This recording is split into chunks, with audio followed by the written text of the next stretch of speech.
AP Congress అధ్యక్షురాలు YS Sharmila గురించి కొన్ని ప్రధాన పత్రికల్లో తాజాగా పతాక శీర్షిక వార్తలు వచ్చాయి. వైఎస్ వారసురాలుగా ఆమె ఏ మేరకు మార్కులు వేసుకున్నారు, ఏ మేరకు పార్టీని పుంజుకునేలా చేశారు, ప్రజలు ఏమనుకుంటున్నారు అనే 3 విషయాలపై మీడియా ప్రధానంగా దృష్టి సారించింది. ఇది ఒక మీడియాలోనే కాదు, పార్టీలోనూ కొన్నాళ్లుగా జరుగుతున్న చర్చ. వాస్తవానికి కాంగ్రెస్ పార్టీ అధిష్టానం షర్మిలకు పీసీసీ చీఫ్ పదవి ఇవ్వడం వెనుక ఆమె పెట్టుకున్న పార్టీని విలీనం చేయడం ఒకటే కారణం కాదు అన్న విషయం అందరికీ తెలిసిందే.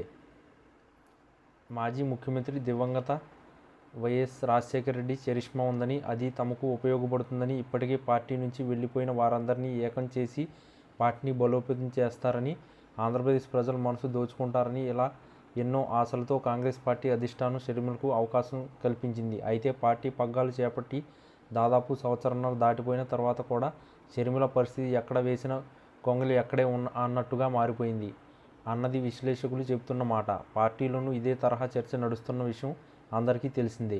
వ్యక్తిగత అజెండాను పెట్టుకుని అన్నపై యుద్ధం చేయడమే లక్ష్యంగా కాంగ్రెస్ పార్టీని ఉపయోగించుకుంటున్నారని రఘువీరారెడ్డి వంటి సీనియర్ నాయకులు అనేక సందర్భాల్లో అంతర్గత సమావేశాల్లో చెప్పుకొచ్చారు.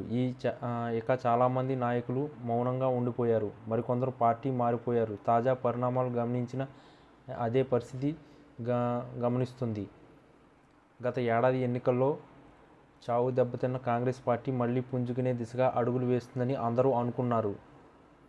కానీ 16 నెలలు గడుస్తున్నా ఇప్పటికీ కాంగ్రెస్ తరఫున ఒక్క ప్రజా పోరాటం కానీ, ఒక ప్రజా ఉద్యమం కానీ, సమస్యలు ప్రశ్నించడం కానీ ఎక్కడా కనిపించకపోవడం, వినిపించకపోవడం గమనార్హం. కేవలం అన్నను టార్గెట్ చేసుకుని ఆయనపై విమర్శలు గుప్పించేందుకు, అధికార పార్టీల తరఫున వాయిస్ వినిపించేందుకు మాత్రమే పరిమితం అవుతున్నారన్న విమర్శలు జోరుగా నడుస్తున్న సమయంలో ఆమె వైఎస్ మార్కును కూడా అందుకోలేకపోతున్నారన్నది మీడియాలో వస్తున్న వార్తలను బట్టి తెలుస్తుంది. వాస్తవానికి వైఎస్ చరిష్మాను కనుక షర్మిల అందుకుని ఉంటే ఎప్పుడో అనేక మంది పార్టీ నాయకులు చేరువయ్యేవారు. ముఖ్యంగా గ్రామీణ ప్రాంతాల్లో మళ్లీ కాంగ్రెస్ సొరబాలు కనిపించేవి. కానీ ఇప్పుడు ఆ పరిస్థితి ఎక్కడా కనిపించడం లేదు. ఎవరికి వారు ఎక్కడికక్కడ షర్మిల విషయంపై మౌనంగానే ఉన్నారు తప్ప ఆమె వ్యవహరిస్తున్న తీరును మాత్రం జీర్ణించుకోలేకపోతున్న పరిస్థితి కనిపిస్తుంది. వైఎస్ వారసురాలుగా ఆమె విఫలమయ్యారు అన్నది ప్రస్తుత పార్టీ అధిష్టానం కూడా ఆలోచన చేస్తున్నట్లు తెలుస్తుంది. మరి మున్ముందు కూడా ఇలానే కొనసాగితే ఆమెకు కేవలం నాయకురాలుగా మిగిలిపోయే పరిస్థితి ఏర్పడుతుందని విశ్లేషకులు చెబుతున్న మాట. మరి ఏం చేస్తారో చూడాలి.